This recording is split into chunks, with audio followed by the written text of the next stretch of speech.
Panorama group, जो सोचता है वो करता है। आपके अपने सपनों का आशियाना। सुप्रीम कोर्ट ने सोमवार को राजनीतिक रणनीतिकार से राजनेता बने प्रशांत किशोर को झटका दे दिया है।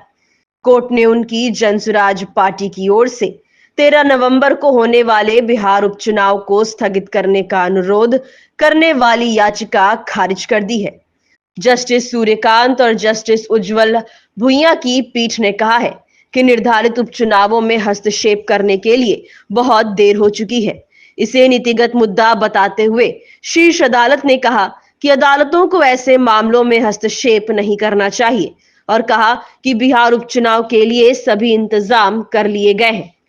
पीठ ने टिप्पणी की, अन्य राजनीतिक दलों को कोई समस्या नहीं है, केवल आपको ही समस्या है। आप एक नई राजनीतिक पार्टी हैं, आपको इन उलझनों को समझने की जरूरत है। याचिकाकर्ता की ओर से वरिष्ठ अधिवक्ता अभिषेक मनु सिंघवी ने कहा कि बिहार में छठ पूजा जितना महत्वपूर्ण कोई अन्य त्योहार नहीं है।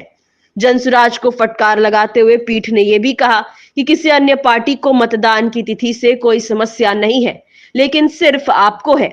पीटीआई के अनुसार न्यायाधीशों ने कहा, केवल आपको यानी कि जनसुराज को समस्या है। आप एक नई राजनीतिक पार्टी हैं, आपको इन उतार चढ़ावों को जानने की जरूरत है। सिंघवी ने चुनाव आयोग द्वारा धार्मिक आयोजनों के आधार पर उत्तर प्रदेश, पंजाब और केरल में मतदान की तिथियों को आगे बढ़ाने का हालिया उदाहरण भी दिया, लेकिन कोर्ट ने उसे खारिज कर दिया।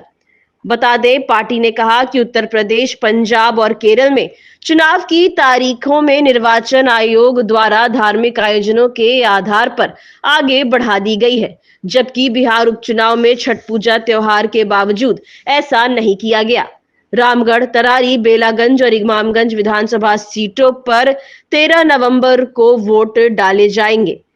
जस्टिस सूर्यकांत और जस्टिस उज्जवल भुइयां की पीठ ने कहा कि निर्धारित उपचुनावों में हस्तक्षेप करने के लिए अब देर हो चुकी है। इसे नीतिगत मुद्दा बताते हुए शीर्ष अदालत ने साफ कहा कि ऐसे मामलों में हस्तक्षेप नहीं करना चाहिए और प्रशांत किशोर की पार्टी को बड़ा झटका दिया। Bureau report, city post live.